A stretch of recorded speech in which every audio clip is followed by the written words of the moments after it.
To knowledge in मैं हूँ Ali Bloch viewers. हम जो है डिफरेंट जॉब्स की तैयारी करवा रहे हैं और साथ ही में हमारे कोचिंग क्लासेस भी चल रहे हैं और उसके साथ साथ हम जो है क्रिप्टो करेंसी फ्रीलांसर्स अमेज़न की जो कोर्स हैं वो भी करवा रहे हैं।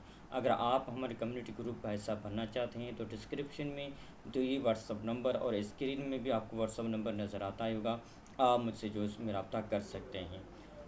हमने पिछले 3 लेक्चर्स में क्लियर करके आए हैं कि वर्ब्स क्या होता है और उनके फंक्शंस क्या होते हैं।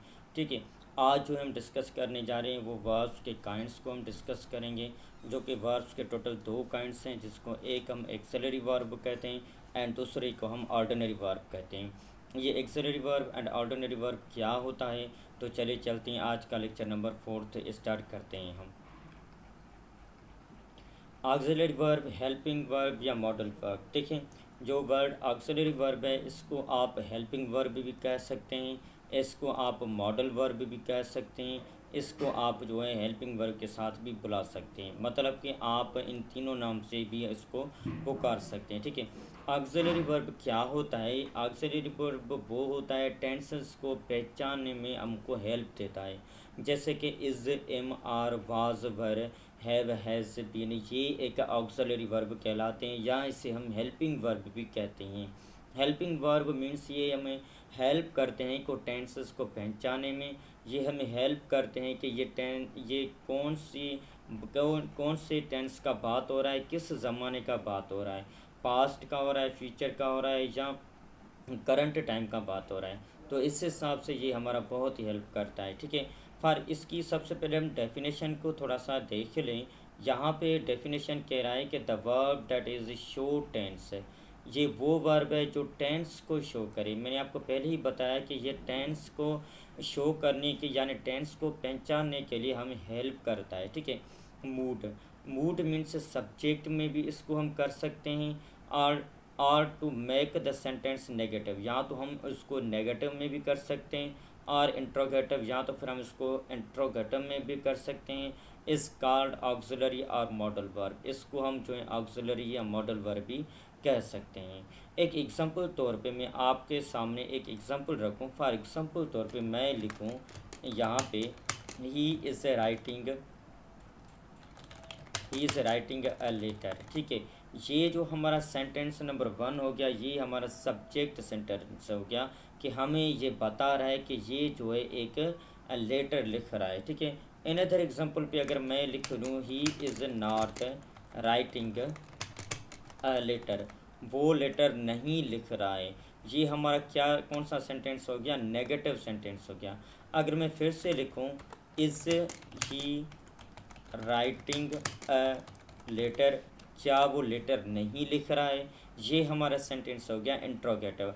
अगर हम नेगेटिव या इंट्रोगेटिव को साथ में लिखते हैं तो फिर हम किस तरह से लिखेंगे? Is he not writing a letter, क्या वो खत नहीं लिख रहा है। ठीक है, इस हिसाब से आप जो है ये सेंटेंस को पहचान सकते हैं और इनके जो है आप इस हिसाब से जो है कर सकते हैं। आई होप कि आप यहाँ तक क्लियर होंगे। ठीक है, अगर कोई भी आपका क्वेश्चन है, कोई भी है तो या तो आप मुझसे कमेंट्स में भी पूछ सकते हैं, आपके पास मेरा व्हाट्सअप नंबर है, आप उसमें पूछ सकते हैं। पूछने से पहले 1-2 बार आप लेक्चर को ज़रूर देख लें, सुन लें। ठीक है, अब यहाँ पे एग्जांपल है। फॉर एग्जांपल तौर पे I am waiting for somebody, मैं किसी का इंतज़ार कर रहा हूँ। तो यहाँ पे एम जो है हमें क्या शो कर रहा है? सेंटेंस को शो कर रहा है, हमें बता रहा है कि ये कौन से सेंटेंस है और किस के लिए बात कर रहा है। आई एम वेटिंग समबडी, मैं किसी का इंतज़ार कर रहा हूँ, यानी कि करंट टाइम का बात चल रहा है। प्रेजेंट कंटिन्यूस टेंस हम इसको कहते हैं। He has gone down stairs, वो जो है सड़कों से नीचे चला गया है। यहाँ पे हमें हैज़ जो हमने यूज़ किया है, जैसे हम हेल्पिंग वर्ब कहते हैं। We will come back soon, हम जो है जल्दी वापस आएंगे, ये फ्यूचर टेंस का बात हो गया है। ठीक है, तो यहाँ पे विल जो है हमारा ये हेल्पिंग वर्ब है, जो इससे ये हमें शो करवाता है। ठीक है, इन अदर एग्जाम्पल है she had died before the doctor arrived, वो जो है वफ़ात कर गई डॉक्टर के पहुंचने से ही पहले। ठीक है, आई होप कि आप यहाँ तक क्लियर होंगे। अगर आपको समझ में नहीं आ रहा है तो काइंडली आप 1-2 बार वीडियो को ज़रूर सुने रिपीट करके, ताकि आपको समझ में आ जाए। उसके बाद है ऑर्डिनरी वर्ब या तो मेन वर्ब। ऑर्डिनरी वर्ब या मेन वर्ब क्या होता है, ये कह रहा है कि the work of the sentence, जो सेंटेंस का काम हो, इस कॉल्ड ऑर्डिनरी वर्ब और मेन वर्ब, उसको हम ऑर्डिनरी वर्ब या मेन वर्ब कहते हैं। अब इस सेंटेंस का कौन सा काम हो सकता है भाई जी, चलिए चलते हैं एग्जाम्पल के पास। यहाँ पे कह रहा है कि he studied many horse every day. अभी हमें पता चल गया कि इसका काम क्या है, स्टडी करना, सिर्फ और सिर्फ। क्या इसका काम है, स्टडी करना। मेनी हॉर्स, कई जो है कला के घंटा ये बैठ के स्टडी करते हैं, इसका सिर्फ ही सिर्फ यही काम है, स्टडी करना। ठीक है। ही वॉज ऑलवेज क्लैम्पिंग मी, वो हमेशा मुझ पे जो है बोतान मारता है, हमेशा मुझ पे जो है वो झूठ मारता है, इसका काम ही सिर्फ यही है, किसी पे बोतान लगाना, जो है झूठ बोलना या कुछ और भी करना, ये इसका जो है काम है। ठीक है। उसके बाद है she was waiting for me anxiously, वो मेरे लिए इंतज़ार कर रही थी। तो इसका जो काम दिया गया है वो कौन सा काम है, वेटिंग का काम है, जो कि वो इंतज़ार कर रही थी। ठीक है। अब यहाँ पे कह रहा है कि there are two kinds of ordinary verb. Ordinary verb के जो हैं वो दो काइंड्स हैं। वो कौन कौन से दो काइंड्स हैं, चले चलते हैं, उसको भी हम थोड़ा सा देख लें। नंबर वन है रेगुलर वर्ब, या तो उसको हम जो है वीक वर्ब भी कहते हैं। ये क्या होता है, its past and past participles is made by adding ED R T. देखिए, जो हम फर्स्ट फॉर्म बनाते हैं उसके बाद सेकंड एंड थर्ड फॉर्म बनाते हैं, तो पहला तो फर्स्ट फॉर्म जो होता है वही बना होता है, जो उसका सेकंड एंड थर्ड फॉर्म हम बना लेते हैं वो किस से बना लेते हैं, ईडी लगाकर या तो फिर डी लगाकर हम उसको बना लेते हैं। एक बात आपको जहन नशीन कर लेनी चाहिए कि जिस भी वर्ड में ई आ जाए उसके लिए हम ईडी यूज़ नहीं करेंगे, सिर्फ और डी इस्तेमाल करेंगे। ये एग्जांपल पे हम जो है समझ लेते हैं, जैसे कि फॉर एग्जांपल के तौर पे यहाँ पे नंबर वन है किल है, तो इसका क्या होगा, किल्ड किल्ड।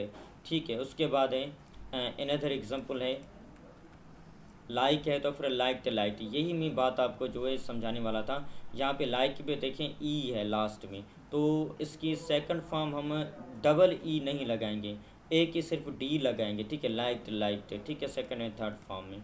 नेक्स्ट है हमारा पेंट पेंटेड पेंटेड।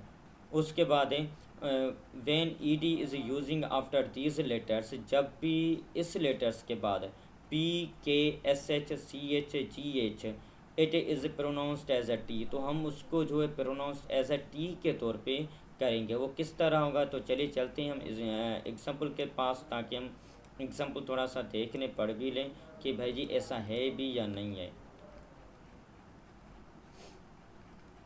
जैसे कि हेल्प है, तो ये किस तरह से हम पढ़ेंगे इसको, हेल्प्ड हेल्प्ड, हेल्प्ड नहीं कहेंगे इसको। आस्क है, asked asked. Wish wished wished. Laugh laughed laughed.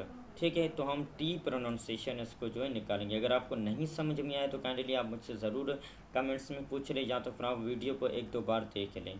ठीक है। उसके बाद इरेगुलर वर्ब, या तो इसको हम स्ट्रॉन्ग वर्ब भी कहते हैं। ये इरेगुलर वर्ब क्या होता है, its past and past participle is made irregular. इसका जो पास्ट एंड पार्टिसिपल जो होता है वो इरेगुलर मेड होता है।